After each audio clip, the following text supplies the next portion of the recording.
Sir अभी मैं इतने टाइम से हम जब डिस्कशन करते हैं बहुत से लोगों के साथ और बहुत से लोगों के साथ जब बातचीत होती है तो 370 का जब बात होता है या 35 की बात होती है तो बहुत लोगों को ऐसा लगता है कि जब 370 बोलते हैं तो लोगों को ये लगता है कि उनको मालूम है। 35 ये बोलते हैं कि उनको ये लगता है कि ये चीज़ जानते हैं। पर अगर आप उनसे थोड़े डिटेल में जाओगे, डिटेल में बात करोगे तो आपको ये लगेगा कि वो आंसर नहीं कर पाते हैं या वो उस चीज़ को इतने सही से एक्सप्लेन नहीं कर पाते हैं। So how would you define 370 और 35A इन लेमैन्स टर्म कि ताकि जो एक नॉर्मल इंसान है उसको भी समझ आ जाए ये सब। देखिए ऐसा है कि और बिल्कुल ठीक कहा कि जब आप किसी से बात करते हैं तो 370 और 35A को वो दिखाता तो है कि उसको पता है इसके बारे में, हाँ, लेकिन लगता है कि उसके बारे में अच्छा जानता नहीं है वो। बिल्कुल। उसका एक ही कारण है कि पिछले 6-7 दशक के बीच में 370 और 35A को इस ढंग से हैंडल किया गया, इस ढंग से दिखाया गया, समझे, कि इनको भारत के संविधान के कॉन्स्टिट्यूशन कम दिखाया गया। कुछ लोगों ने उन्होंने एक स्पेशल फीचर्स दिखाया इनको, ओके। ऐसे फीचर्स जो जम्मू कश्मीर रियासत को भारत की दूसरी रियासतों से अलग दिखाते थे। डिफर करते हैं। अलग भी दिखा दें तो कोई अंतर नहीं, हर रियासत अलग अलग होती है, पर ये अलग इस सेंस में दिखाते थे कि इस रियासत की बाकी जो भारत है उससे दूरियां हैं okay. Comparison to other states. Other states. समझे, तो जिसकी वजह से जो है लोग ज्यादातर जो है वो इसी कंट्रोवर्सी में फंसे रहे। ये लोग कहते रहे, कुछ लोग कहते रहे कि ये जम्मू कश्मीर रियासत को भारत से दूर दिखाता है, दूर रखता है, ये कोई स्पेशल आर्टिकल्स ये हैं। तो वो कंट्रोवर्सी चलती रही पॉलिटिकल लेवल के ऊपर। कुछ उसका फायदा लेना चाहते थे कंट्रोवर्सीज का, कुछ ये दिखाना चाहते थे कि जो पहले की जो सरकारें थी या जिन्होंने संविधान को उसको लिखा या कोई चेंजेस किए उन्होंने ठीक नहीं किए, तो उसी कंट्रोवर्सी में ये सब पड़े रहे। तो वही एक कारण रहा कि किसी ने इन दोनों को नजदीक से देखने की कोशिश नहीं की, और जो सेपरेटिस्ट डिस्टेंसिंग सिंबल जो ये बन गए, समझे, वो ज्यादा प्रोमिनेंस में रहे, उसकी हानि अभी हुई। सो अभी आपने देखा होगा कि अभी जो न्यूज़ है 2019 में जो हुआ एब्रोगेशन हुआ, जी जी। Do you support that? देखिए ऐसा है कि पहली चीज तो ये है कि आर्टिकल 370 भारत के संविधान का एक आर्टिकल था, हाँ, है इस वक्त जो है अनुच्छेद है, बिल्कुल। जैसे बाकी अनुच्छेद हैं। हाँ, बिल्कुल। उस वक्त जब संविधान को लिखा गया, जो ठीक समझा गया ऑपरेशंस करने के लिए सेंटर के, स्टेट्स के, in between states and centres, उस हिसाब से आर्टिकल्स कॉन्स्टिट्यूशन में रखे गए। रखेंगे। और ये 370 भी एक आर्टिकल था जो कि स्टेट स्पेसिफिक रखा गया, उसको जे एंड के स्टेट स्पेसिफिक। ऐसे ही और भी आर्टिकल थे, आर्टिकल 238 था, वो कुछ और स्टेट्स के स्पेसिफिक था। ओके। हाँ जी। और ये आर्टिकल 370 तो संविधान में ही कहा गया है इसको कि ये टेम्परेरी है। ओके। तो जिसको टेम्परेरी कहा गया तो उसने जाना ही है, जहाँ उसमें कोई चेंज आनी ही आनी है। ऐसे भी आर्टिकल जिनको टेम्परेरी नहीं कहा गया वो इससे पहले चले गए। जैसे आर्टिकल 238 था एक, वो कौन सी उसको स्टेट में डिस्कस नहीं एप्लीकेबल करेंगे। था? वो एक टाइप ऑफ स्टेट्स थी हमारे, उसमें जब संविधान लिखा गया था तो 4 टाइप्स की स्टेट्स बनाई गई थी, A B C D करके। तो बी टाइप की स्टेट्स के लिए था वो, समझे, अलग बिल्कुल सेपरेट आर्टिकल था, वो संविधान के बीच में लिखा था, बाद में चला गया वो। ओके। ऐसे ही बाकी रियासतों के लिए, सेंटर स्टेट रिलेशंस के लिए जो सब्जेक्ट सेंटर हैंडल करेगा, स्टेट्स करेगा, उसके लिए अलग आर्टिकल थे, 246, 47, 47, ऐसे आर्टिकल्स थे। वो we will discuss the details of those. तो ये ऑर्डिनरी एक उस किस्म का आर्टिकल था उस वक्त उसके बीच में, समझे। और 35 है जिसकी आपने बात करी है, ये एक कॉन्स्टिट्यूशन में प्रेसिडेंशियल ऑर्डर से, प्रेसिडेंट के ऑर्डर के साथ ऐड किया हुआ आर्टिकल था। इसमें बड़ी कंट्रोवर्सी थी इसके ऊपर बिल्कुल। कि भाई प्रेसिडेंट जो है कॉन्स्टिट्यूशन को अमेंड नहीं कर सकते थे नया आर्टिकल डाल के बीच में, समझे, तो कर दिया। This was one of the questions. Any how, यहाँ तक जम्मू कश्मीर रियासत के लोग थे जिनको के स्टेट सब्जेक्ट बोला जाता था यहाँ पे जम्मू कश्मीर के, बाद में इसका नाम रख दिया गया permanent resident of Jammu and Kashmir. बिल्कुल। तो 35 ए जो था ये उनको स्पेशल बेनिफिट देता था compare to other citizen of India. Okay. यहाँ के जो पुराने स्टेट सब्जेक्ट्स थे जिनको बाद में परमानेंट रेजिडेंट कहा गया, वो भी भारत के सिटीजन्स थे, पहले वो सिटीजन्स थे। ऐसे पंजाब का कोई था, वो भी सिटीजन था भारत का, दोनों बराबर सिटीजन हैं।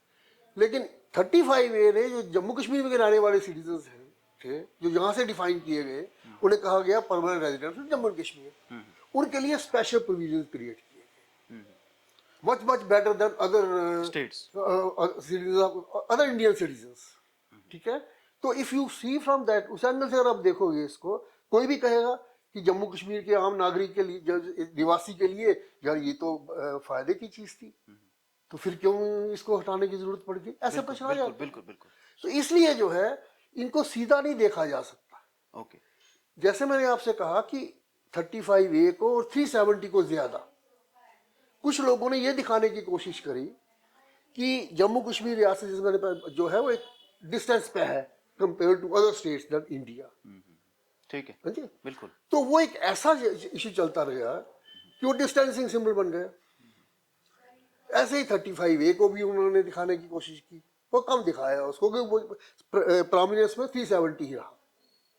ये तो वो एक ऐसा एक इशू बन गया जो कि लोगों को लगने लगा कि जम्मू कश्मीर रियासत जो है वो भारत की वैसी रियासत नहीं जैसा पंजाब है।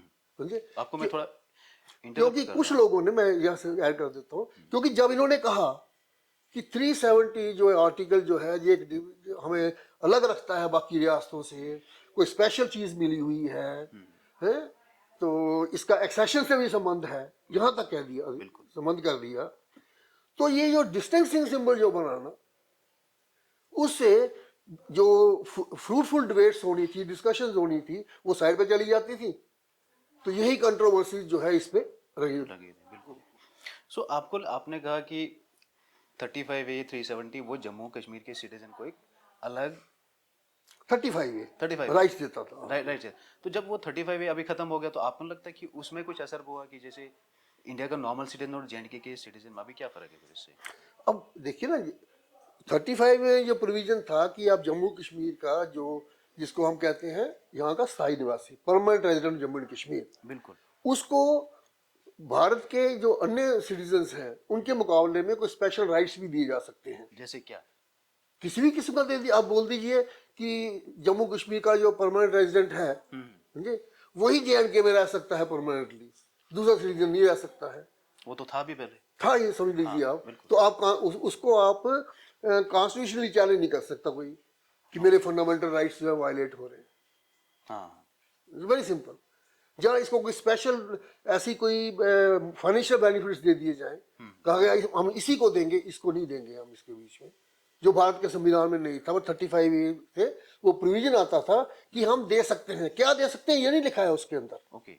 यहाँ की सरकार, यहाँ की जो लेजिस्लेचर है, वो ऐसे प्रोविजन क्रिएट कर सकता है, समझे। लेकिन उसके बीच में ये भी प्रोविजन था कि यहाँ का जो JNK का जो विधान था उस वक्त, उसमें ये प्रोविजन था कि उसमें कहीं अगर जरूरत पड़ती है करेक्शंस करने की, वो भी हम कर सकते हैं। ओके। अल्टीमेट नहीं था ये कि एक बार दे दिया तो किसी और के साथ वो अब नहीं कर सकते हैं। जैसे देखिए 35 में बेनिफिट्स थे, लेकिन एक जो यहाँ का जो परमानेंट रेजिडेंट का यहाँ का लॉ बना हुआ था, उसमें एक बड़ी नेगेटिव चीज थी उसके बीच में। यहाँ की जो इस रियासत की जो वुमेन थी, उसके ह्यूमन राइट्स की वायलेशन थी उसमें। फंडामेंटल राइट की तो थी, ह्यूमन राइट्स की थी। वो अपनी इच्छा से अपना जीवन साथी नहीं चुन सकती थी। अगर वो अपना जीवन साथी पंजाब का सिटीजन कोई चुन, वहां का रहने वाला चुन लेती, दिल्ली का चुन लेती, वो तो परमानेंट रेजिडेंट यहाँ की रहती थी। ओके। उसका हस्बैंड जो था वो परमानेंट रेजिडेंट नहीं होगा यहाँ का, उसके बच्चे परमानेंट रेजिडेंट नहीं होंगे। स्टेट सर्विसेज जो है वो परमानेंट रेजिडेंट के लिए हमने रखी हुई है, समझे। तो उसके हस्बैंड को नहीं मिल सकती, उसके बच्चों को नहीं मिल सकती। स्टेट्स के कुछ जो लैंड्स के लॉस थे, जो राइट्स थे, वो हमने यहाँ के परमानेंट रेजिडेंट के रखे हुए थे, वो उसके हस्बैंड को नहीं जा सकते थे, बच्चों को नहीं जा सकते थे आगे कुछ करने के लिए। तो इनको ठीक भी किया जा सकता था, प्रोविजन था यहाँ पे। देखिए किसके वायलेट हो रहे हैं fundamental rights, human rights? Jammu Kashmir की परमानेंट रेजिडेंट वुमेन के हो रहे हैं। जब गवर्नमेंट से कहा जाता था भाई ये कैसी गलती है, इसको ठीक करिए, ठीक है, तो उन्हें ठीक करेंगे, ये जानते हुए कि हम जो चाहे बोल सकते हैं इसके बारे में। तो ये तो अगर आप सुप्रीम कोर्ट में भी जाएंगे कि मेरा राइट वायलेट हो रहा है, वो कहेगा जी 35A जो है वो प्रोटेक्शन देता है इसके लिए, समझे। जानबूझ के नहीं इसको करते थे, तो ये नुकसान हो रहा था ना। बिल्कुल बिल्कुल बिल्कुल। JNK की जो हमारी असेंबली थी यहाँ पे, उसके बीच में शेड्यूल्ड ट्राइब के लिए रिजर्वेशन नहीं था, बाकी सब रियासतों में था भारत की। तो यहाँ की जो हमारी असेंबली ने क्रिएट करना था उसको, तो वहां नहीं था, सब कहते थे करो। तो यहाँ का जो शेड्यूल्ड ट्राइब था उसके फंडामेंटल राइट वायलेट हो रहे थे ना। पंजाबी को छोड़ दीजिए आप, हाँ जो पंजाब का है उसके छोड़ दीजिए, उसके तो होने दीजिए, हमें क्या है उससे। हमारे के भी हो रहे थे यहाँ पे फंडामेंटल राइट्स वायलेट हो रहे थे। We had some institutions here, कोई इंस्टीट्यूशन थे हमारे यहाँ पे, जैसे आप ले लीजिए हेल्थ ही ले लीजिए, आप मेडिकल कॉलेज ले लीजिए, वहाँ हमें कोई सीनियर सर्जन चाहिए, प्रोफेसर चाहिए, अगर वो इधर नहीं अवेलेबल हैं, उतने क्वालिफाइड नहीं अवेलेबल है यहाँ पे, तो हमारा कानून था यहाँ पे, लॉ था कि यहाँ पे गवर्नमेंट सर्विस वही ज्वाइन कर सकता है जो यहाँ का परमानेंट रेजिडेंट हो, समझे। तो उस केस में हमने सिर्फ उसको एक रिलैक्सेशन देनी थी, प्रोविजन अवेलेबल थे जहाँ के विधान के अंदर, सेक्शन 8 में 9 में प्रोविजन अवेलेबल थे वहाँ पे, बिल्कुल है कि हम इसको अमेंड कर सकते हैं और यहाँ के लोगों को फायदा होता, समझे। कि दशकों तक यहाँ के जो हॉस्पिटल्स जो हैं वो lesser qualified, lesser experienced doctors faculty से चलते रहे। ओके, सो एक क्वेश्चन जो ये बनता है कि JNK, लद्दाख और इंडिया एज ए होल को 370 35A हटने के बाद क्या बेनिफिट हुआ? सबसे बड़ा बेनिफिट ये हुआ कि कुछ लोग जो ये कहते थे कि जम्मू कश्मीर रियासत भारत की पूरी रियासत नहीं बनी है अभी तक जैसी बाकी रियासतें स्टेट्स हैं, ओके ठीक है। और कोई पूछता था क्यों, बताओ जी कैसे नहीं बनी है, वो कहते हमारा आर्टिकल 370 है। 370 जिसको बोलते थे वो आर्टिकल 370 को पढ़ता भी नहीं था, इसके अंदर क्या लिखा हुआ है एग्जैक्टली डिटेल में क्या है ये उसको भी नहीं पता, वो पढ़ता ही नहीं था उसको। ये लोग कहते थे कि 370 एक ब्रिज है भारत के बीच में और जम्मू कश्मीर रियासत के बीच में। आप 10-12 साल पीछे जाके देख लीजिए, कभी किसी ने उसको डिनाई कहा नहीं हो, किसी पार्टी ने नहीं कहा उनको कि तुम झूठ बोल रहे हो, ये ब्रिज नहीं है, समझे। ये कहा होगा हम इसको हटा देंगे 370, ये नहीं कहा कि ये ब्रिज नहीं है, उन्होंने ही मान लिया कि ये ब्रिज है। जो कहते थे वो गलत कहते थे, ये ब्रिज है, तो ब्रिज तो बना ही रहा ना, वो था ही नहीं, जो समझे आप। तो वो जो एक चीज थी जो कि दूर रखता था बिल्कुल बना के उसके बीच में, वो जो टूल है ना, हथियार, वो उन लोगों से छिन गया है। और दूसरी बात मुझे ये थोड़ा ये भी जानना है कि 370 2019 में आता, आपने बोला कि पॉलिटिशियन जो है इसको अपने तरीके से यूज करते रहे, किसी ने कहा कि 370 जो है वो एक ब्रिज की तरह काम करता है जम्मू कश्मीर और इंडिया के बीच में, जो ये कभी ऐसा दिखाता था कि जम्मू कश्मीर जो है इंडिया का प्रॉपर पार्ट नहीं है, अगर ये माना जाए तो, जो ऐसा बोलता था पूरी तरह भारत नहीं बना, ऐसा नहीं है। तो जब 370 हटा, 35 हटा, अब उनको ये लग रहा है कि जम्मू कश्मीर इंडिया का प्रॉपर स्टेट है या प्रॉपर एक है। So how would you say that कि 2019 में जब ये हटा है, उससे पहले भी ये चीजें सॉल्व हो सकती थी या उससे पहले, यस, तो उससे पहले क्यों नहीं किया गया? या देखिए मैं कई कारण हो सकते हैं, पर अब मैं आपको एक सिंपल सी एक्सप्लेनेशन देता हूँ कि एक पॉलिटिशियन जो डेमोक्रेसी के बीच में हुकूमत करता है, पॉलिटिकल हुकूमत करता है, वो वोट से करता है, लोगों ने वोट देना है। बिल्कुल आम आदमी सादा होता है, सिंपल होता है, बिल्कुल बड़ा सादा होता है वो आम आदमी जो होता है। बिल्कुल नहीं पता। ये एक बहुत बड़ी बात है जो 47 के आसपास हुई, जिसको डिनाई कोई नहीं कर सकता है कि जम्मू कश्मीर का जो एक्सेशन होना था इस रियासत का भारत के साथ, मर्जर नहीं, एक्सेशन होना था। ओके, विलय नहीं, अधिमिलन बोलते हैं इसको, लेकिन लोग विलय शब्द बोलते रहते हैं, वो प्रॉपर नहीं है, अधिमिलन शब्द है इसका। जो एक्सेशन भारत के साथ होना था उसकी एडवाइजरी ये थी कि अगर आपने करना है एक्सेशन तो 14 अगस्त के आसपास कर लीजिए, 15 अगस्त के कर लीजिए, पहले करेंगे तो अच्छा होगा, क्योंकि उसको 2 नेशन थ्योरी के हिसाब से पार्टीशन भारत की हो रही थी, मूवमेंट होने के काफ़ी चांसेस थे।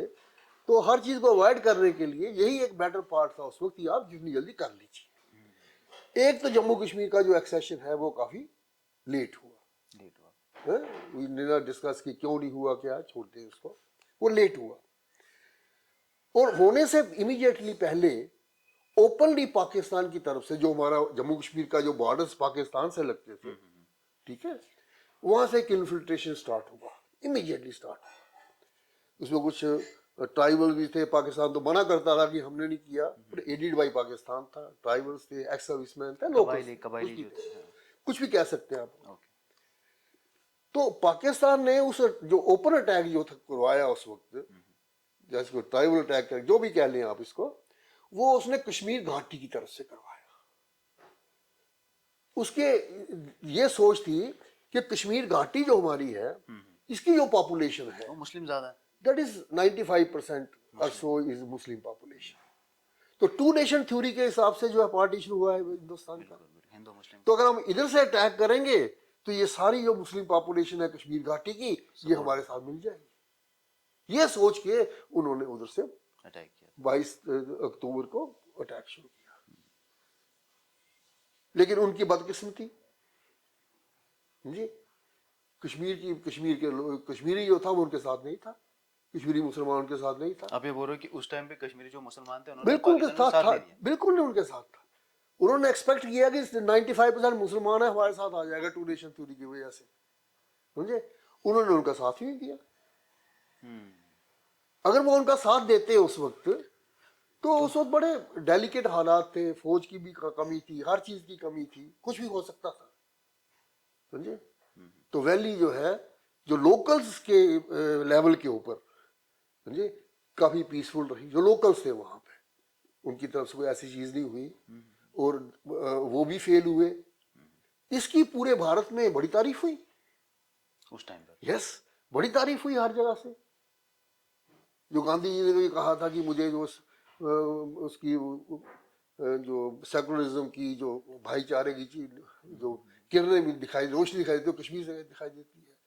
जब उनकी इतनी तारीफ हुई उस वक्त, तो हर आदमी का दिल चढ़ता है ना ऊपर कि ओके ये है, वो है, ये है। और आम आदमी तो कानून नहीं पढ़ता है ना, कानून तो सारे बच्चे नहीं पढ़ते। कानून के हिसाब से राजा ने ही फैसला करना था आने या जाने का, उधर जाना है या इधर रहना है, ठीक है ना जी। तो आम आदमी की तो सोच यही थी जो, लेकिन आम आदमी समझता था यहाँ पे कि हम मेजॉरिटी में यहाँ पे है, लोगों ने फैसला किया होगा। और अगर आप कहें तो इनडायरेक्टली लोगों का फैसला है, क्योंकि उनका साथ नहीं दिया है, लोग भी साथ थे, बिल्कुल जी। जो राजा ने किया उस चीज के साथ लोग भी थे उस वक्त। तो वो एक काफी वहां पे चीज फैली उसके बीच में। कश्मीर की जो लीडरशिप थी ज्यादा प्रोमिनेंस में आई, नेचुरली आएगी वो, जब भी वो उन्होंने कुछ डिफरेंटली बिहेव किया उस इलाके में तो आएंगे। उसके बाद अब यहाँ से जो बात शुरू होती है, जो मैं यहाँ आ रहा हूँ अब, जब जम्मू कश्मीर का जो यहाँ का विधान भी लिखा जाना था सब उसके बीच टाइम के ऊपर, तो जो उसकी कॉन्स्टिट्यूएंट असेंबली बनाई गई उस वक्त, उसको एडहॉक ढंग से बनाया गया, टेम्परेरी एडहॉक तरीके से, मतलब ऐसे जो है वो ज्यादा डिटेल स्टडी नहीं की गई। उसमें कहा गया था कि 40,000 जो पॉपुलेशन है 1941 की सेंसस के हिसाब से, उसके हिसाब से एक मेंबर बना दीजिए असेंबली के लिए, कॉन्स्टिट्यूएंट असेंबली के लिए। तो इन्होंने रखा हम 100 रख लेते हैं मेंबर कॉन्स्टिट्यूएंट असेंबली के लिए, और 25 रख दिया क्योंकि कुछ इलाका चला गया उधर, ऑक्युपाइड हो गया है, तो इनको छोड़ के 75 की हम एक्चुअल रखते हैं यहाँ पे। और उस एक्चुअल का जब वो 40,000 के हिसाब से करना था, समझे, क्योंकि उसको किया गया मोटे तौर के ऊपर, तो 43 मेंबर्स जो थे, ये बड़ा इंपॉर्टेंट है, वो कश्मीर घाटी की से रखेंगे ओके 43 30 रखेंगे कश्मीर घाटी के वो इलाके जो जम्मू प्रोविंस में बनते थे, तो वो 73, और 2 रखे लद्दाख के लिए 75, दैट इज 43, 30 एंड 2, राइट। अगर हम एक्चुअली कोई उस पॉपुलेशन को कैलकुलेट करता उस समय की, तो ये डिस्ट्रीब्यूशन प्रॉपर नहीं थी उस टाइम के हिसाब से, हाँ नहीं प्रॉपर थी, पर कर दी, कोई बात नहीं है। जब ये लोग विधान को लिखने के लिए वहां बैठे, तो इन्होंने जम्मू कश्मीर का जो लेजिस्लेचर था, इसके 2 हिस्से बनाए, एक लेजिस्लेटिव असेंबली एक लेजिस्लेटिव काउंसिल। लेजिस्लेटिव असेंबली जो बनाई उसमें जो मेंबर्स रखे उनका कोई रीजनल डिस्ट्रीब्यूशन नहीं किया कि जम्मू रीजन के इतने या कश्मीर के इतने या लद्दाख के इतने। उनका रखा कि समय के अनुसार जो भी रिक्वायरमेंट होगी, जो पैरामीटर्स रखे जाएंगे, वो पैरामीटर्स उनके हिसाब से इनकी डिस्ट्रीब्यूशन हुआ करेगी। लेकिन काउंसिल के बीच में उन्होंने रीजन वाइज मेंबर्स रखे। जैसे कि कश्मीर घाटी के, लद्दाख के लिए समझे उन्होंने 2 मेंबर रखे, ठीक वहां चुने जाएंगे। ठीक। कश्मीर घाटी का जो एरियाज हैं वहां से 12 मेंबर चुने जाएंगे, इलेक्टेड मेंबर जो है, ठीक है। और जो कश्मीर घाटी के बाहर के एरिया जम्मू रीजन प्रोविंस में पड़ते हैं वहां से 14 मेंबर चुने जाएंगे। दैट मीन्स यहाँ पे वो कम लोग काउंसिल में बैठे हुए थे, 30 जो बैठे थे उनके फेवर में 43 वालों ने 14 मेंबर दिए, समझे, और लद्दाख के लिए 2 दिए। तो दैट मीन्स उन्होंने उस वक्त जम्मू कश्मीर जो रियासत थी इसके हालात को अच्छी तरह से देखा और उस हिसाब से मेंबर्स को डिस्ट्रीब्यूट कर दिया। जो ज्यादा थे उन्होंने अपने लिए कम रखे, एप्रिशिएबल है ना, बिल्कुल बिल्कुल बिल्कुल बिल्कुल, हाँ है। और जो थोड़े थे उनको ज्यादा दिए। और मैं आपको थोड़ा ये बता दूं कि ये इन्फॉर्मेशन मुझे आज से पहले नहीं पता था। नहीं पता, अच्छा। यही जैसे ये इस टाइप का ये सब चीजें, तो मैं यही थोड़ा ये रीजन था कि लोग जब ऐसे पढ़ते हैं ना तो थोड़ा बहुत पढ़ लेते हैं और ये लगता है कि बहुत कुछ जानते हैं। तो ये डिटेल मुझे लगता है कि बहुत से लोगों को ये उनके लिए एक नया पॉइंट मे बी अब देखिए मुझे ऐसा लगता है। उसके बाद जब जो असेंबली में मेंबर्स डिस्ट्रीब्यूट कर रहे थे उसके लिए एक बहुत ही अच्छा जो है ना कानून बनाया, रिप्रेजेंटेटिव पीपल्स एक्ट बनाया। उसमें क्या रखा कि जो असेंबली में मेंबर्स रखे जाएंगे उनको डिसाइड करने के लिए 4 मेजर फैक्टर रखे उसमें। ओके। एक रखा कि what is the area of the region, area क्या है वहां पे। फिर रखा टेरेन कैसी है, रास्ता कैसा है, जमीनें कैसी है वहां पे, समझे। तो एक ज्योग्राफिकल तो आ गया, वो एरिया से आ गया। टेरेन आ गई कि ऊबड़ खाबड़ है, नाले हैं, कैसा इलाका है। फिर मीन्स ऑफ कम्युनिकेशन कि वहां पे आने जाने के रास्ते कैसे हैं। फिर वहां रखा कि इससे मिले जुले और क्या चीजें हो सकती हैं, सबका ध्यान रखना है। कहने का तात्पर्य ये है कि उस एक्ट के बीच में ये रखा गया कि हम इस तरह से लोकेट करें एक मेंबर लेजिस्लेटिव असेंबली को कि वो अपने लोगों के जितना पास हो सके उतना पास रहे, बिल्कुल नजदीकी। बड़ा अच्छा मेथड था ये, समझे। तो सारी सब फैक्टर को देखते हैं अगर आप, तो कश्मीर घाटी के जो बाहर के इलाके थे उनके बीच में ज्योग्राफिकल भी एरिया ज्यादा था, टेरेन भी काफी खराब है कंपैरेटिवली, समझे। और मीन्स ऑफ कम्युनिकेशन भी कम थे, सड़कें उधर से कम थी। तो अगर वो उस तरह से होती तो शायद वो जो 43 और 30 की जो एरर हुआ था वो करेक्शन उसकी हो जाती। अब जब वो हुकूमत करने की बारी आई तो मेंबर्स वहां बैठने थे ना। जो पहली लेजिस्लेटिव असेंबली थी वो तो वही थी जो हमारी काउंसिल असेंबली थी, ठीक है। अब उन्होंने देखा अब तो होनी है इलेक्शन में वोट आएंगे ना, बिल्कुल लेने हैं लोगों से। तो अब तो वोट लेने के लिए तो जितने लोग हमारी तरफ से होंगे उतना अच्छा है, सच है, हाँ। समझे।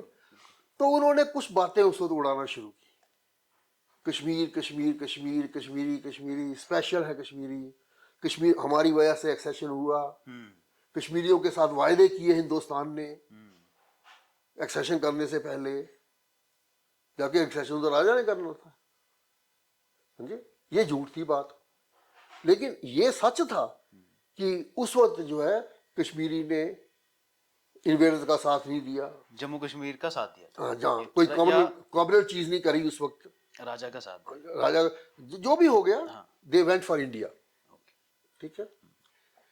अब इन्होंने ये चीज जब कहना शुरू कर दिया वहां पे, स्पेशल्स के साथ इन्होंने जोड़ दिया 370, हमारा आर्टिकल 370 है, समझे।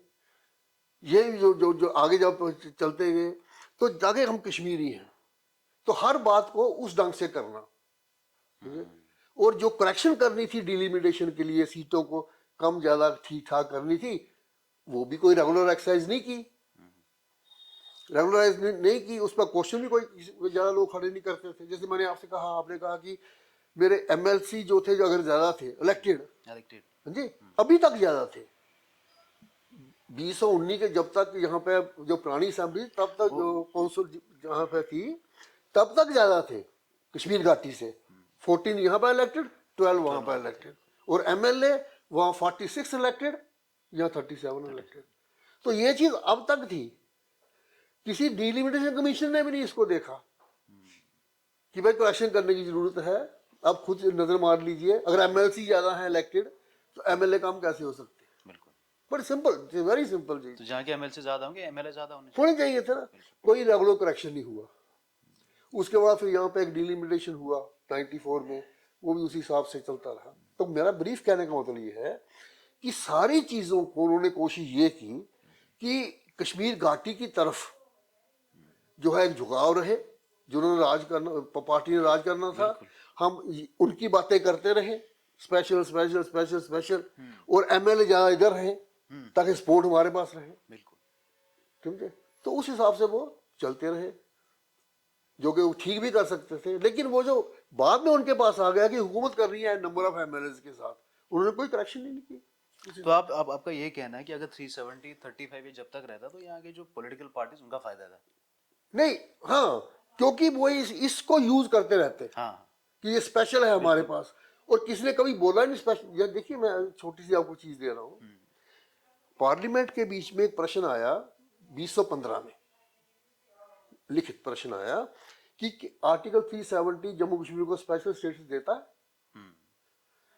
तो ये पहली बार हुआ कि उस वक्त की सरकार ने 11 मार्च 2015 को लिखित में उत्तर दिया है गवर्नमेंट ऑफ इंडिया ने, article 370 doesn't give special status Jammu and Kashmir. उसके बाद भी बोलते रहे लोग स्पेशल स्टेटस। कश्मीर वाले तो बोलते ही थे, उसके बाहर के भी जर्नलिस्ट बोलते थे। पर सर ये भी तो है ना, ये भी बात है कि आप कहीं अगर जैसे बुक्स में देखोगे तो वहां पे ये लिखा जाता है। मैं आपसे ये कह रहा हूं कि 6 डिकेड्स तक कोई कहता रहा मेरे पास स्पेशल स्टेटस है, किसने बोला नहीं है, किसने ने बोला नहीं है।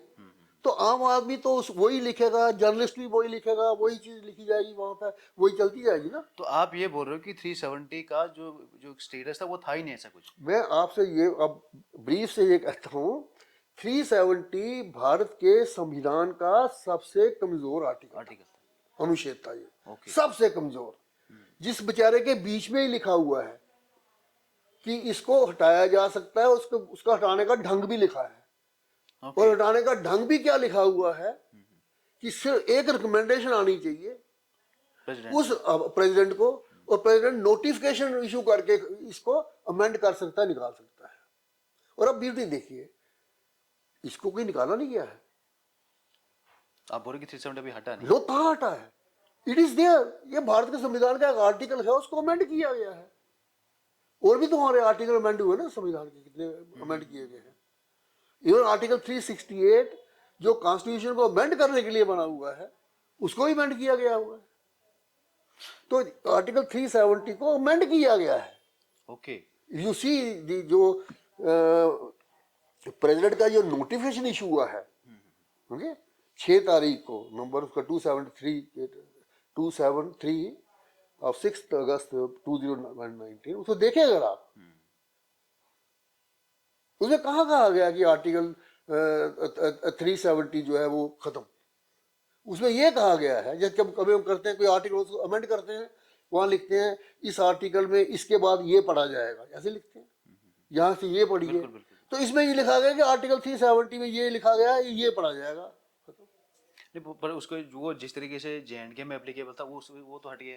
नहीं, देखिए ना, आर्टिकल 3 से मैंने क्या कहा आपको, आर्टिकल 370 भारत के संविधान का एक आर्टिकल है। जो आर्टिकल, जैसे अगर मान लीजिए हमारे दूसरे आर्टिकल्स है भारत के संविधान में, जो बताते हैं कि डिफरेंट सब्जेक्ट्स हैं जो सेंटर और स्टेट हैंडल करते हैं, ठीक है। उसमें अगर लिखा, एक वहां बोलते हैं एक स्टेट लिस्ट, जो कि उस स्टेट की असेंबली करेगी। एक होती है यूनियन लिस्ट, जिसको हमारी पार्लियामेंट ही करेगी। एक होती है कंकरेंट लिस्ट, जिसको दोनों कर सकते हैं, ठीक है। और अगर वो स्टेट पहले करेगी, बाद में अगर यूनियन कर देगी उसको, तो यूनियन वाला अगर बड़ा होगा तो वो अप्लाई हो जाएगा, राइट। आर्टिकल 370 जो था ये भी मोटे तौर पर बताता था कि जम्मू कश्मीर रियासत में जो सेंटर के सब्जेक्ट हैं, समझे, वो इस बक्से में पड़े हुए हैं 370 के ना, एक ये बक्सा है उसका, ओके। और जो स्टेट के सब्जेक्ट है वो इस बक्से में पड़े होंगे वहां पे, ठीक है। ठीक। उनको आइडेंटिफाई करना है ना कि इस बक्से में से कौन कौन सा सब्जेक्ट जो है वो, जैसे मतलब डिफेंस आ गया, तो डिफेंस की कौन कौन सी आइटम जो है वो जे.एंड.के स्टेट्स इसमें आएगी, कौन सी नहीं आएगी, उसकी कौन सी आएगी, उनको आइडेंटिफाई करने के लिए स्टेट अगर आ गया कि मान लीजिए कि ये वाली हमारा टोटल बक्सा ये है, इसमें ये छोटे छोटे सब्जेक्ट पड़े हुए हैं, इन सब्जेक्ट्स में से कौन सा सब्जेक्ट जो है वो जम्मू कश्मीर की स्टेट लिस्ट में आएगा, कौन सा सेंटर में आएगा, राइट। वो डिसाइड करने के लिए स्टेट गवर्नमेंट, समझे, उससे पूछा, जब बात करी जाएगी और प्रेसिडेंट बताएंगे हाँ जी ये वाला इसमें अप्लाई हो गया, राइट। एक था जिसके लिए जो है असेंबली को पूछने की जरूरत थी, समझे, और वो भी कैसे था कि अगर स्टेट की गवर्नमेंट वो मान लेती है कंकरेंस, उसमें स्टेट एक में था कंसल्टेशन, कुछ इश्यूज थे, कुछ थे कंकरेंस के साथ कि स्टेट को मानना ही होगा तब तो भी हम वो सब्जेक्ट इधर आएगा, नहीं तो उधर रहेगा, ठीक है। तो उसमें था कि आगे वो आप असेंबली में जो गवर्नमेंट कर भी दे, बता भी दे, तब भी असेंबली को दिखाओ, कॉन्स्टिट्यूएंट असेंबली को दिखाओ इसको, समझे ना। तो ये था for identification of the subjects, which are the subjects, उसका बड़ा खाका अवेलेबल है कि these are the subjects related to defence, ये काम इसके रिलेटेड है, ये इसके रिलेटेड है, बड़े वाले जो है उनके माइनर्स जो थे, हो सकता है कि पंजाब की स्टेट लिस्ट में 70 सब्जेक्ट्स आते होंगे, जे.एंड.के के 80 आते होंगे,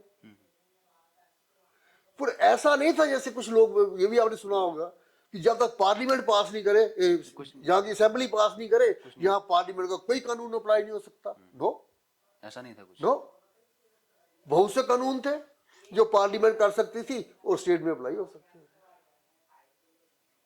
सारे नहीं थे, लेकिन बात चलती थी ऐसे, हाँ जी, जब तक स्टेट असेंबली नहीं करेगी तो पार्लियामेंट कोई भी पास किया एक्ट कानून यहाँ नहीं अप्लाई हो सकता, नो। ऐसी ऐसी चीजें भी उसी बात, जो बहस मुहासे होते थे ना उसमें चली जाती थी।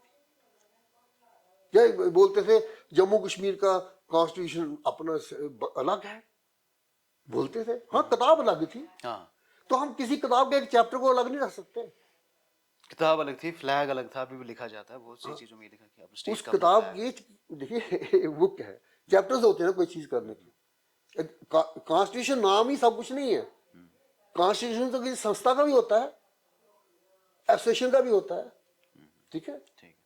तो ये जो जम्मू कश्मीर का जो विधान था, वो मैं कहता हूं कि भारत का संविधान जो है उसकी ही एक एक्सटेंशन थी, ओके। और उसके देखने के लिए I will request all to read the preamble of constitution of India and preamble of Jammu का कॉन्स्टिट्यूशन, समझे।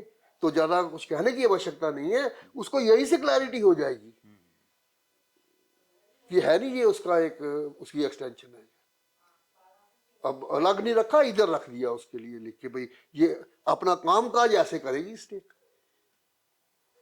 तो ये हर स्टेट का ऐसे रहता है। नो, हम देखिए, मैं वही आपसे कह रहा हूं ना, जिस वक्त कॉन्स्टिट्यूशन लिखा गया उस टाइम के ऊपर, उस वक्त हालात क्या थे, उन हमारे एल्डर्स की सोच क्या थी, ओके, उनका दिमाग क्या सोच रहा था, समझे। तो हम उनकी विजडम को क्वेश्चन नहीं कर सकते, बिल्कुल। समझे। तो उनकी विजडम में कोई चीज सोची होगी ना उन्होंने कि हम इसको ऐसे करते हैं, इसको ऐसे करते हैं, उस समय को देख के कहा, जो हालात थे उस वक्त, देवर प्लानिंग, फर्स्ट टाइम ये कॉन्स्टिट्यूशन लिखा जा रहा है, पहली बार एक वो बता रही है, हाँ जी, बिल्कुल। तो उन्होंने जो काम किया है उसमें ऐसी बात तो कहीं रखी नहीं कि टूट सकती हो जम्मू कश्मीर स्टेट, जो अलग जा सकती है, नो, कुछ नहीं हो सकता।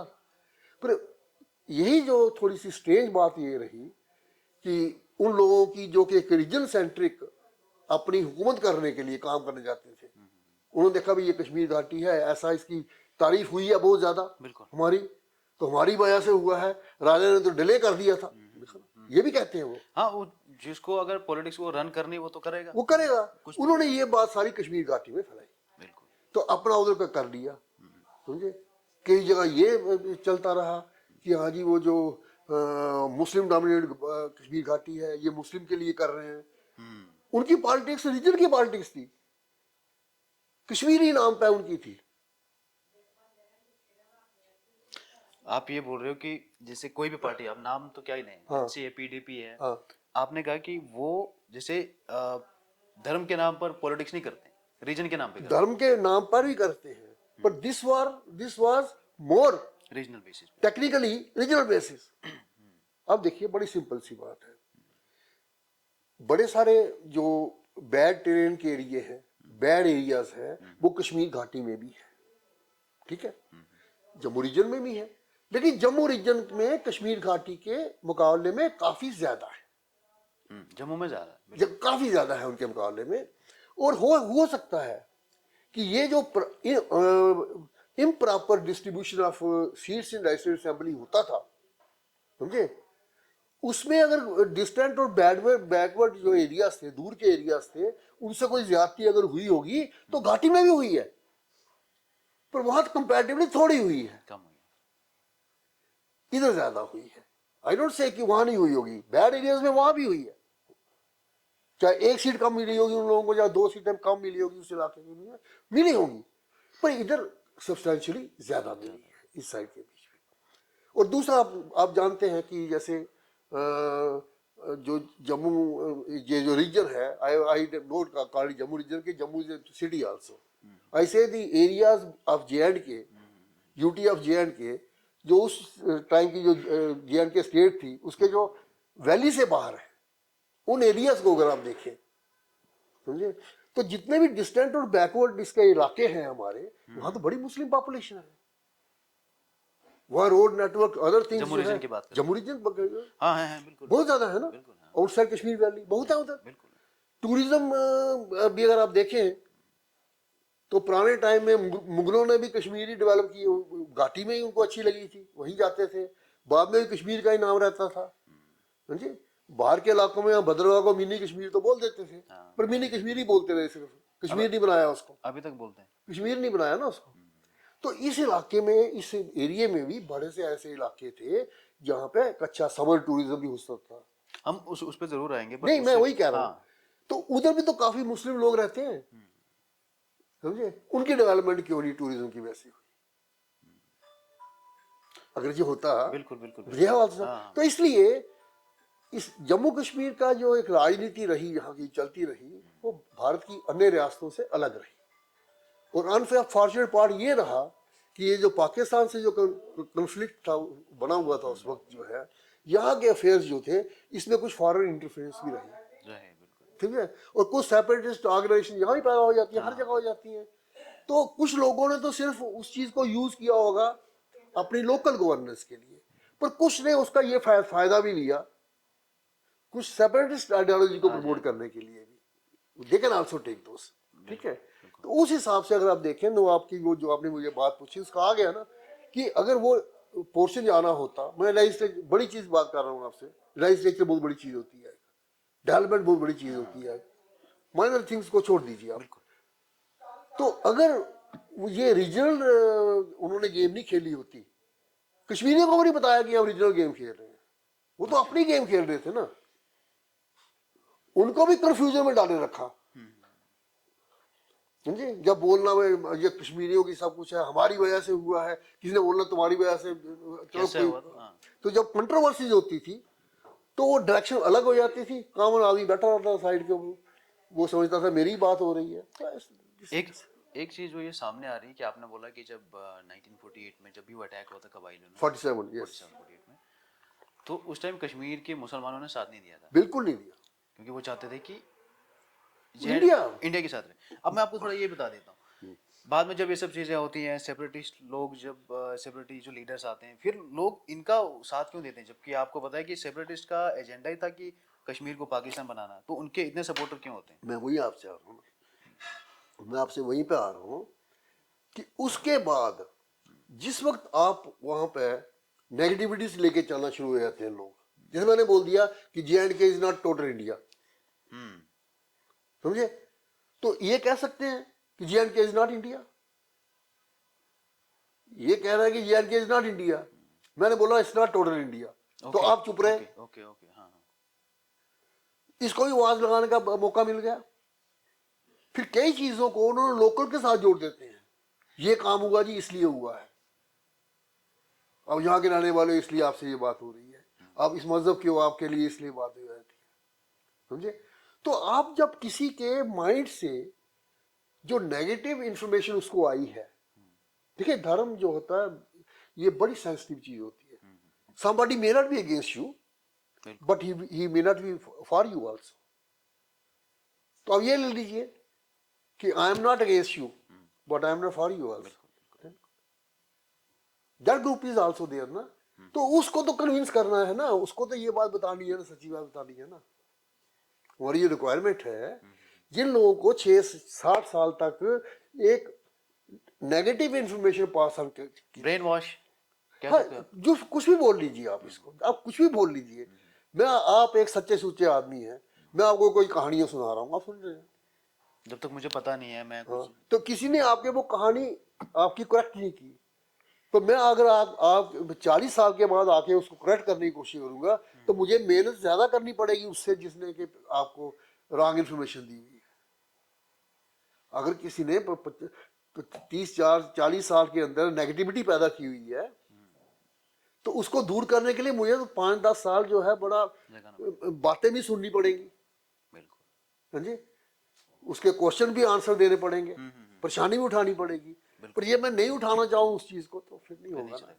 अच्छा, जो बात ये आती है कि अभी आप अलग अलग पार्टीज का स्टैंड आप देख सकते हो कि एक पार्टी बोल रही है कि 370 जो है वो हटा ही रहेगा, जो भी उस पर हुआ अमेंडमेंट वो वैसे रहेगा। एक पार्टी कहती है कि अगर हम पावर में आए तो हम इसको फिर से रीइम्पोज करेंगे। आपको लगता है कि ये रीइम्पोज हो सकता है? मैं बड़ी सिंपल सी कर, अवर चीजें डेमोक्रेसी, ना डेमोक्रेसी है, ठीक है। आर्टिकल 370 किसका है? पार्लियामेंट से है ना। हाँ, पार्लियामेंट का, बिल्कुल भारत के संविधान में पार्लियामेंट डाल सकती है ना, बिल्कुल बिल्कुल। और भी पार्लियामेंट चाहे तो डाल सकती है, इससे कुछ और डाल सकती है। If any government comes up, any parliament state की बात कर रहा हूँ। असेंबली तो डाल ही नहीं सकती ना, है ना, हाँ हाँ। असेंबली का तो कोई संबंध नहीं ना पार्लियामेंट्री अफेयर्स के साथ, बिल्कुल। जो पार्लियामेंट के अफेयर्स है, ठीक है ना। तो पार्लियामेंट ने जो काम करना है, अगर पार्लियामेंट एक आर्टिकल को अमेंड कर सकती है और उसमें कोई 3 क्लासें हटा सकती है तो उसी में 4 क्लासें डाल भी सकती है। और ये सिर्फ जो सेंटर में रहेगी वो वही कर सकती जो जो पार्लियामेंट होगी भारत की है। ओके। वो कर सकती है, ठीक है ना। अब मुझे बता दीजिए कि 370 जब अगर आप पढ़ेंगे इसको पूरे आर्टिकल को पढ़िए आप जाके, समझे, तो आप खुद ही देख लेंगे आपने क्या खोया क्या पाया। पहली बात तो ये है कि मुझे हर आदमी को दुख होगा, आपके पास स्पेशल स्टेटस है, ये बोले आपका स्पेशल स्टेटस छीन लिया तो आप मेरे आप नाराज नहीं हो जाएंगे? बिल्कुल बिल्कुल, बहुत। जब लोगों को ये बोलते रहे कि स्पेशल स्टेटस है, स्पेशल स्टेटस है, किसी ने नहीं बोला नहीं है। 2015 में भारत सरकार ने लिख के ही बोल दिया पार्लियामेंट में, तो किसी ने कहा तो नहीं कि आपने उत्तर गलत दिया है, बता दीजिए मुझे। पार्लियामेंट में उत्तर दिया गया लिख के कि 370 कोई स्पेशल स्टेटस नहीं देता है, ठीक है। तो किसी ने जो है क्वेश्चन क्यों नहीं खड़ा किया कि पार्लियामेंट को रॉन्गली इन्फॉर्म किया जा रहा? बिकॉज उनको मालूम था। आंसर सही था। हाँ हाँ, कि ऐसा कुछ है ही नहीं। मैं आपसे कह रहा हूँ, नहीं देखिए मैं ऑनेस्टली आपसे बात कर रहा हूँ, ठीक है, ठीक है। अगर 2015 में पार्लियामेंट के बीच में जब कोई आदमी गलत उत्तर देता है तो कितना एक्शन होता है उसके ऊपर। और एक दूसरी बात आती है कि जो हम लोगों से सुनते हैं जी जी, या उसमें ये आता है कि जम्मू और कश्मीर 2 रीजन है अभी की देख लें, तो इसमें ये आता है कि पॉलिटिशियंस मैक्सिमम टाइम जो थे वो कश्मीर के रहे और उन्होंने जम्मू के साथ नाइंसाफी की। कि अगर आप डेवलपमेंट की बात देख लें तो जम्मू और कश्मीर के कंपैरिजन में आपको लगता है कि कश्मीर ज़्यादा डेवलप हुआ है? नहीं देखिए उसमें क्या है, हुआ है। और दूसरी बात यह है कि आप किसको रिस्पॉन्सिबल इसके लिए मानते हैं कि यार पब्लिक जो है वो अनअवेयर रही, उसकी वजह से ये सब चीजें हो गई, या यहाँ के पॉलिटिशियंस? देखिए, जैसे मैंने अभी आपसे कहा कि जो यहाँ की जो पॉलिटिकल जो सिनेरियो रहा जम्मू कश्मीर के बीच में, जो डेमोक्रेटिक जहाँ पे इलेक्टेड आते थे रिप्रेजेंटेटिव्स, उनमें क्योंकि मेजॉरिटी जो थी वो नंबर्स में कश्मीर घाटी से होती थी, ठीक है। और कश्मीर घाटी के बाहर के जो एमएलए भी होते थे वो उन पर डिपेंड करते थे, लीडरशिप के ऊपर। और जब भी कोई ऐसी कोई डेवलपमेंट की बात, कश्मीर घाटी यहाँ पे बड़ा छोटी जगह है, वहाँ कोई भी चीज़ डेवलप करनी होती है इजीली डेवलप हो जाती है, प्लेन एरिया है सारा वहाँ पे। और ऐसे ही वहाँ का टूरिज्म को डेवलप करना है तो इजी है, वेदर इज गुड, सिर्फ आप वहाँ पहुँचने का रास्ता बना दीजिए, सही बात। लोग जमीन में बैठ के खुश हो जाएंगे। सही बात। है ना? ये जो बाहर का रीजन था, इसके बीच में टेरेन बैड था, हार्श वेदर से होके आप जाते थे, जो रिलैक्सिंग वेदर कहीं मिलता है वहां जाने के लिए, ठीक है। और उसमें हम ये कह सकते हैं कि उन जो मेन जो गवर्नमेंट्स रही उनकी अटेंशन इधर कम रही। लेकिन ये भी आप सामने कह सकते हैं कि यहाँ के जो एमएलए थे, चाहे वो किसी भी पार्टी के थे, चाहे वो नेशनल कॉन्फ्रेंस थे, कांग्रेस था, किसी के भी बीजेपी, किसी भी थे, बिल्कुल। अगर उन्होंने भी अपनी रिक्वायरमेंट को अच्छी तरह से उनके सामने रखा होता, अगर एनसी की हुकूमत है तो एनसी का एमएलए रख सकता है, बिल्कुल बिल्कुल। समझे। तो वो भी इस चीज से नहीं बच सकते। वो सारे जो है इसके जो है वो बैड्स जो हैं, इसकी कमियां जो हैं, वो कश्मीरी लीडरशिप पर नहीं डाल सकते। बिल्कुल उनको भी तो अपने एरिया का कुछ काम करना था ना, उनकी भी कमी रही है इसके बीच में। बिल्कुल। और दूसरा ये भी रहता है कि जैसे 2019 से एलजी का यहाँ पे जी रूल रहता है, जी जी। तो अभी एक डिमांड जो उठ रही वो ये है कि असेंबली इलेक्शंस हो, कि ताकि गवर्नमेंट जो है वो पावर में आए, तो आप किसी को क्वेश्चन कर सकते हो। क्योंकि हमने पिछले 2-4 साल में देखा होगा, अगर आप रिक्रूटमेंट की बात कर लें, उसमें से बहुत से इश्यूज हुए हैं कि टाइम पे एग्जाम नहीं हुए, जो भी हुआ। सो आप असेंबली इलेक्शन के फेवर में हो? देखिए, असेंबली की इलेक्शन के फेवर में हर आदमी होना चाहिए और होगा भी। एलजी भी फेवर में होगा उसके, गवर्नमेंट ऑफ इंडिया भी उसके फेवर में होगी। क्योंकि क्या होता है कि इस वक्त यहाँ पे प्रेसिडेंट रूल है, समझे। अगर कामकाज अच्छा नहीं हो रहा होगा, समझे, तो वो it brings bad name to government of India. वो भी चाहते हैं कि वहाँ के लोकल लोग हैं, वही वहाँ की हुकूमत हो, इलेक्टेड गवर्नमेंट हो वहाँ पे, तो ऑल वांटेड पे इलेक्शन होनी चाहिए यहाँ पे। कभी हो सकता है कि कुछ पॉलिटिकल पार्टीज के अपने इंटरेस्ट होते हैं, वो समय को देखते हैं, लेकिन वो इंडेफिनिट नहीं हो सकती वो चीज़। तो जहाँ पे असेंबली की इलेक्शन होनी चाहिए, दैट इज द रिक्वायरमेंट, ठीक है, और जल्दी होनी चाहिए वो। अब उसके लिए हालात कैसे हैं, क्या है, वो तो गवर्नमेंट ने देखना है जो कर रहे हैं उसके बीच में, समझे ना। जैसे आप जेएंडके अगर ही ऑर्गेनाइजेशन हुआ, यूटी बनी यहाँ पे, जेएंडके की यूटी बन गई और लद्दाख भी यूटी बन गई, तो बना दिए इन्होंने उस वक्त जो है। अब यहाँ तक जेएंडके को स्टेट बनाने का है, वो पार्लियामेंट में भी गवर्नमेंट होम मिनिस्टर कह चुके हैं, बाहर भी कह चुके हैं कि जम्मू कश्मीर फिर से स्टेट बनेगा। जम्मू कश्मीर को स्टेट हमने बनाना है जब समय ठीक आएगा, समझे। तो समय ठीक आएगा, उसका फैसला उन्होंने करना है। पर इसको यूटी नहीं रखना है, हमेशा स्टेट ही बनाना है बाद में, दैट इज वेरी क्लियर। तो they will certainly make it, जो भी जो उसमें जो किया है। लेकिन उस लिए अभी आपकी बात में बात आ जाती है, उस लिए ऑर्गेनाइजेशन का जो हुआ है, एक लाभ जरूर हुआ है। आपने देखा होगा जैसे जो है किसी को इसको अदरवाइज नहीं लेना चाहिए किसी रीजन के हिसाब से, पर जितने भी क्वेश्चंस किसी ढंग से भी कभी खड़े किए गए, चाहे सेंटर स्टेट रिलेशन में या जेएंडके और इंडिया के रिलेशन में, कुछ लोगों ने तो जेएंडके इंडिया के रिलेशन में क्वेश्चन खड़े किए हैं, जो स्टेट गवर्नमेंट और सेंट्रल गवर्नमेंट के बीच में खड़े करता है, वो बैड नहीं है, दैट इज, वो तो इंटरनल इश्यूज है।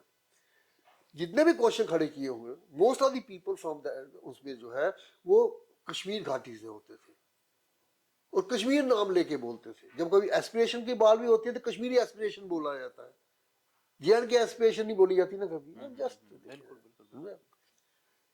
सभी अपने लोग हैं वो। लेकिन शब्दावली जब कोई बोली जाती है, बाहर दुनिया सुनती है, तो वो दुनिया समझती है कि ये जो बंदा बोल रहा है, ये जो कह रहा होगा यही ठीक होगा। ठीक है। तो मेजॉरिटी में वो कश्मीर घाटी से होते थे, और हमारी एक फ्रेज भी चलती थी, कश्मीर टू कन्याकुमारी। तो दुनिया भी समझती थी कि भारत का एक एंड जो है वो कश्मीर है, दूसरा कन्याकुमारी है, this is the only limit. इससे ये तो हुआ थोड़ा सा कि जो है वो जो एक नेगेटिविटी का लोग यूज किया करते थे, संदेश जाता था, अब हो गए लद्दाख टू कन्याकुमारी। भारत क्या हो गया? लद्दाख टू कन्याकुमारी। इंडिया का जो एंड पार्ट है वो एक लद्दाख लद्दाख टू और कन्याकुमारी। कन्याकुमारी हो ओके। गया, ठीक है। अब कश्मीर शब्द जो है वो उस तरह फ्रीक्वेंटली इस्तेमाल नहीं होगा, समझे? जैसे पहले होता था, उसका उसका प्रोजेक्शन, मिस यूज होता था। उसका प्रोजेक्शन भी वैसा नहीं जाएगा कि किसी कश्मीरी सेपरेटिस्ट ने कोई ऐसी बात कर दी, हाँ जी ये तो जम्मू कश्मीर की बात है, समझे? बिल्कुल। जितनी हमारी बाउंड्रीज जो है वो इंटरनेशनल बाउंड्रीज लंबी बाहर लगती है पाकिस्तान को छोड़ के, वो तो सारी लद्दाख रीजन की लगती है। बिल्कुल। और अगला क्वेश्चन उसमें थोड़ा ये, अब इस पे थोड़ा बता दीजिए कि आपको क्या लगता है कि आप इलेक्शंस इसको बहुत क्लोजली फॉलो करते हैं, पॉलिटिक्स को जम्मू कश्मीर की, आपको लगता है कि अगली जो गवर्नमेंट आएगी अभी करंट सिनेरियोज में, तो आपको लगता है कि कोalition गवर्नमेंट ही ओनली सोल्यूशन है, और आपको लगता है कि, या आप ऐसा सोचते हो कि एक पार्टी जो है वो पावर में आ सकती है? देखिए सिंपल सी बात है, अगर सिंगल पार्टी जो है पावर में आती है, समझे, तो कई ऐसे जो अनवांटेड डिसीजंस होते हैं, समझे, वो गवर्नमेंट अवॉइड कर सकती है, समझे। अगर कंपल्शन की पॉलिटिक्स हो, मिलीजुली पॉलिटिक्स हो, समझे, तो उससे क्या होता है कि कई अड़चने आते हैं बीच में, कंप्रोमाइजेज आते हैं वो, समझे। इट्स गुड कि स्ट्रांग अपोजिशन जो है वो एक रिक्वायर्ड होती है, समझे, समझे, let there be strong opposition. पर गवर्नमेंट जो है एक अपनी ताकत की आए, वो हमेशा अच्छी होती है, और क्योंकि उसमें क्या होता है कि आपको कंप्रोमाइज करने पड़ते हैं। जैसे मान लीजिए कि कोई ऐसी गवर्नमेंट आ जाए बीच में जिसका जो अपना इन प्रिंसिपल जो सिस्टम हो पीछे बना हुआ, वो कोई ऐसे क्वेश्चन खड़े करता हो क्योंकि इंडिया और जम्मू कश्मीर के रिलेशनशिप पर प्रश्न खड़ा करता हो, समझे। जैसे मान लीजिए कि बड़ी कुछ चीज़ें ऐसी हैं कि जो कहते हुए अच्छी नहीं लगती हैं, लेकिन आप एक मिनट के लिए सोचिए, एक पार्टी है वो कहती है कि जम्मू कश्मीर जो रियासत है महाराजा के टाइम की, इसके कुछ विषयों के ऊपर इंडिया और पाकिस्तान का जॉइंट कंट्रोल होना चाहिए, ठीक है। इंडिया पाकिस्तान का जॉइंट कंट्रोल होना चाहिए, कुछ इश्यूज के ऊपर होना चाहिए, ठीक है। कुछ जैसे कि whatever certain let us say some issues,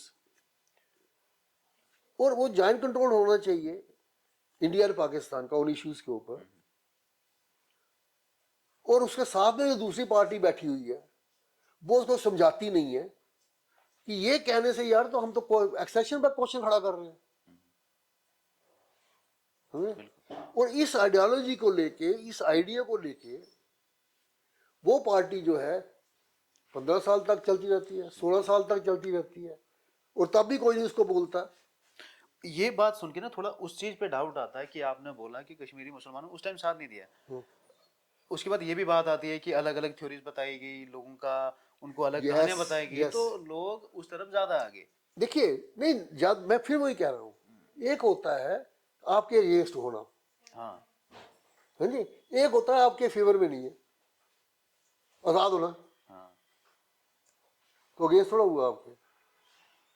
हाँ हाँ ठीक है। अगर मैं कहता हूँ कि मैं आजाद रहना है, तो आपके अगेंस्ट थोड़ा। नहीं वो तो ठीक है। मुझे जो कहानी बताई गई, जैसे मैंने बोला कि कुछ विषयों पर जॉइंट कंट्रोल होना चाहिए, और किसी ने नहीं कहा कि यार ये तो एक्सेशन के खिलाफ है, ऐसे कैसे तो ये एक ऑर्डिनरी सिंपल इंडियन वहां बैठा हुआ है, ये कहता अच्छा अच्छा ये एंटी इंडिया बात, ये एंटी नेशनल बात नहीं है, नहीं। ये आइडिया जिंदा रहा तो कुछ लोग इसको कैरी करेंगे ना, बिल्कुल। फिर हाउ कैन यू से कि वो एंटी इंडिया हो गया? जो पॉलिटिशियन है वो तो कह रहे हैं, उसको तो आप कुछ बोल नहीं रहे। उसे आपने बोला नहीं भाई ठीक कर इसको, अपने आइडिया को।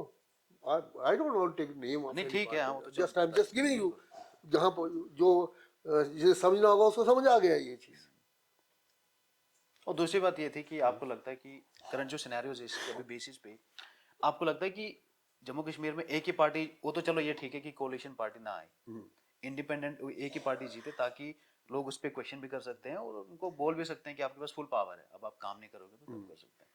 अभी आपको देख के लगता है कि कोई एक पार्टी है जो अभी डोमिनेट कर सकती है, अभी अगर अभी 1 या 2 साल में इलेक्शंस होते हैं यार? अभी तो काफी जो थोड़ा कंफ्यूजन इसमें जो है, लेकिन स्टिल आप देख सकते हैं कि जो भी पार्टियां आएंगी अच्छे नंबर के साथ आएंगी। आएंगे। हाँ, ये बड़े थोड़े थोड़े नंबर से कोई नहीं आएगा। बिल्कुल ठीक है, ठीक।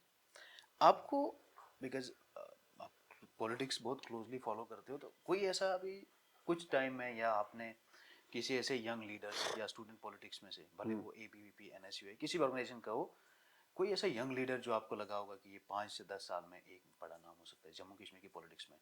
नहीं, देखिए अभी इस वक्त जो है जम्मू कश्मीर की जो राजनीति है ना, उस ढंग से चल ही नहीं रही है।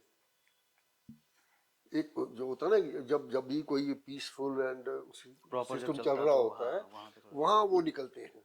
पुराने लीडर तो ये जो टोटल पीरियड देखें तो मोस्टली बैक पे चले जाते हैं, समझे। वो जो जूनियर लीडर्स हैं वही इस वक्त सामने आए हुए हैं, समझे। और वो भी जिस जिस ऑपरेशन में काम कर रहे हैं, बड़े बंदे हैं इसके, 10-15 लोग तो हैं यहाँ पे, ऐसे ऐसी बात नहीं है इस रियासत के बीच में जितने भी जो इसमें हैं। तो let's hope some good people come up, जो पुराने भी हैं वो भी अच्छे हो जाएं, और जो नए हैं वो तो और भी अच्छे और अच्छे हो जाएंगे, पुराने भी अच्छे हो जाएंगे, दे हैव एक्सपीरियंस आल्सो, तो दिक्कत ना है। तो यही था हमारी आज की कन्वर्सेशन। एक लास्ट क्वेश्चन, हाँ, क्योंकि बहुत से लोग आपको देखेंगे इसके बाद और आपको देखते भी हैं और आपकी बुक्स पढ़ते भी हैं, एक सजेशन फॉर यंग जनरेशन जो किसी भी फील्ड में इंटरेस्टेड हो, जम्मू कश्मीर का हो या एज अ होल? उसके लिए मैं यही कहूँगा कि इस रियासत में, क्योंकि हम एक डेमोक्रेसी है जहाँ तो पॉलिटिक्स होनी ही होनी है, राजनीति होनी ही होनी थी, राजा की नीति है, तो राजा की नीति अच्छी हो तो अच्छा है, बिल्कुल, समझे। लेकिन उसके साथ साथ इस रियासत में जो हालात हैं यहाँ के, उनमें पीस और स्टेबिलिटी जो आना सबसे ज़्यादा ज़रूरी है, जरूरी, बिल्कुल। वो ज़रूरी है। उसके लिए जो है एक यंग जनरेशन जो है वो बड़ी कंट्रीब्यूट कर सकती है by knowing about the real facts about Jammu and Kashmir. यहाँ जो मिथ्स पैदा किए गए, जैसे कुछ तो मैंने बात करी आपसे, एक क्वेश्चन, उन मिथ्स को आगे लोगों तक पहुंचाने के पर लिए। यही प्रॉब्लम है ना। अब देखो आप, जितनी हम बुक्स पढ़ते हैं, जितने हम न्यूज़पेपर पढ़ते हैं, तो उसमें यही दिखता है कि जो इससे पहले आपने बोला कि ये सब चीज़ें गलत दिखाई गई, कि ऐसे बताया गया, ऐसे बताया गया, तो वो जो यंग जनरेशन है वो उनको कोई तो हो जो ये चीज़ें बताए कि ये चीज़ें जो हैं वो ऐसे हैं। वही मैं कह रहा फिर यह है कि उन बुक्स में कुछ करेक्शन की जाए, या तो ऐसी बुक्स को अगर उसमें कुछ गलत है उनको बैन कर दिया जाए, कि हूँ। ताकि ये नहीं, बुक्स हर कोई ना पढ़ वही पाए। वही ठीक है। एक चीज ये है कि जितने भी लोग हैं, अगर वो अपने दिमाग में ये सोच लें कि जम्मू कश्मीर रियासत जो है, इसमें पीस एंड स्टेबिलिटी जब आएगी तभी यहाँ के हालात ठीक हो जाएंगे, ठीक है, बिल्कुल, और सब लोग आराम से रहेंगे।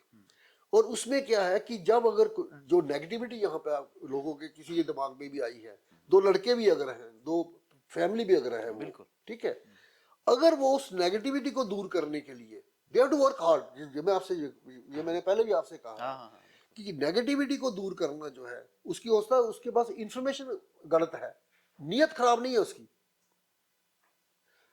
आपकी इन्फॉर्मेशन इंफॉर्मेशन ठीक है, जो उसको है किसी ने कुछ गलत बताया होगा बताया कि हुआ है। ऐसे है। तो जो उसको बताया है राइट इंफॉर्मेशन, जैसे मैंने आपको बोल दिया कि JNK का कभी स्पेशल स्टेटस नहीं था, या कभी किसी से जो कहता है कि JNK का स्पेशल स्टेटस हटा दिया गया है, उसको हाथ जोड़ के कहना है उसको कि भाई कोई स्पेशल स्टेटस हटाया जम्मू कश्मीर का। फिर ये जो थोड़ा इस पे और भी थोड़ा एक लास्ट में इसको पूछ लेता हूँ कि आपने बोला कि 370 था ही नहीं, ये हटा ही नहीं है, तो पॉलिटिशियन सिर्फ पॉलिटिक्स करके चलेगी? हाँ, वो तो पॉलिटिशियन ने तो देखिए इतनी लंबी गेम पीछे खेली हुई है उसने बीच में, समझे। पर पॉलिटिशियन क्या, पॉलिटिशियन देखता है कि ये चीज बनी हुई है, उसने बनाई थी, ये ऐसे बन गई, उसके पीछे सूट करती थी उसको। अब शायद पॉलिटिशियन को समझ आएगी ये चीज, उनको भी आएगी, पॉलिटिशियन को भी ये समझ आएगी ये चीज, ये कि अगर जम्मू कश्मीर को जो है, यहाँ पर अगर किसी भी कोई भी आदमी जो गलत बात यहाँ फैलाता है ना, जिसे मान लीजिए कि JNK भारत के साथ इंटीग्रेट नहीं था पहले, अब हुआ है, कुछ अनपढ़ लोग बोलते हैं ऐसे, हाँ, अरे जब पहले इंटीग्रेटेड नहीं था भारत वो तो ऑलरेडी है। जो पहले ही था। हाँ बिल्कुल। व्हाई यू से दिस? शब्दों को बड़े सोच समझ के जम्मू कश्मीर के कंटेक्स्ट में बोलना पड़ेगा, कम से कम यहाँ के लोगों को ध्यान में रख। और दूसरी बात ये थी कि यंग जनरेशन, आपने बोला कि वो थोड़ा सा जो रियलिटी उसको जाने, कोई ऐसे बुक्स रेकमेंड आप कर सकते हो कि यहाँ से ये इन्फॉर्मेशन मिल सकती है, यहाँ कुछ से नहीं, जम्मू कश्मीर मैं बोलता हूँ कि वो जिनको बोला गया है कि आर्टिकल 370 से आपका स्पेशल स्टेटस ले लिया गया है, उन बच्चों को यही बोलना तो 370 आर्टिकल को पढ़ लो जा। चलो वो ये बोलते हैं कि 370 नहीं है बट 35A तो हटा है। किसका? 35A। हाँ हटा है ना, क्योंकि हमारे जो लीडर थे यहाँ पे वो उसका प्रॉपर यूज नहीं कर रहे थे। पूछो उनको, लीडर्स को पूछो। हाँ, कि 7 दशक तक आपने वुमेन के ह्यूमन राइट्स को क्यों वायलेट किए रखा? शेड्यूल ट्राइब को क्यों रिजर्वेशन दिया लेजिस्लेटिव असेंबली के बीच में? जो वो शेड्यूल कास्ट जो ट्राइब जो था वो सुप्रीम कोर्ट नहीं जा सकता था कि बाकी रियासतों में मिला हो, हमें नहीं मिला जी। 35A रास्ते में आता था। अच्छा, उसके खिलाफ वो सुप्रीम कोर्ट में भी नहीं जा जा सकता। किसी का भी फंडामेंटल राइट वायलेट हुआ है। इन्होंने जो है फंडामेंटल राइट शड़े पंजाबी के नहीं, पंजाबी सिटीजन के नहीं वायलेट किए, जम्मू कश्मीर के सिटीजन जो था ना यहाँ का परमानेंट रेजिडेंस को बोलते थे, वो भी इंडियन सिटीजन था, उसके ही फंडामेंटल राइट वायलेट किए, वुमेन के किए नहीं। तो बाहर की तो बात ही छोड़ दीजिए ना आप कि पंजाबी का फंडामेंटल राइट वायलेट हो रहा है। आपने बोला था कि पार्लियामेंट में जब चाहे तो वो 370 इम्पोज कर सकता है, नहीं 35A का भी हो सकता है। पार्लियामेंट चाहे तो किसी भी किस्म का कोई भी कानून बना कर सकता है। हाँ ये ठीक है, पर 35A का वो भी 35A तो देखो ना, वन ऑफ द एक आर्टिकल था कॉन्स्टिट्यूशन का जो एक प्रेसिडेंशियल ऑर्डर से आया था उसके बीच में, समझे? मेरा अगर आप पूछते तो मैं तो कहता था कि वो टेक्निकली ही गलत था, वो पावर लाई नहीं करती थी उसको कॉन्स्टिट्यूशन में डालने की, वो अमेंडमेंट थी कॉन्स्टिट्यूशन की, नहीं हो सकती थी। Anyhow let's leave it there. अब उन्होंने वो प्रेसिडेंशियल ऑर्डर से आया था, वो प्रेसिडेंशियल ऑर्डर से ही चला गया, ठीक है ना जी। तो कहने का सिर्फ अर्थ यही है कि पार्लियामेंट चाहे तो कोई कानून बना सकती है जो बेसिक स्ट्रक्चर के अंदर हो। हमारा स्ट्रक्चर जो है वो नहीं हिलना चाहिए कॉन्स्टिट्यूशन का। ठीक है सर जी, यही था हमारा आज की कन्वर्सेशन। आपसे बहुत कुछ चीज़ें सीखने को मिली और आई होप कि जो ये लोग ये वीडियो देखेंगे उनको भी बहुत कुछ सीखने को मिलेगा। और and we are looking forward to for many more conversations with you now. Okay, thank you very much for your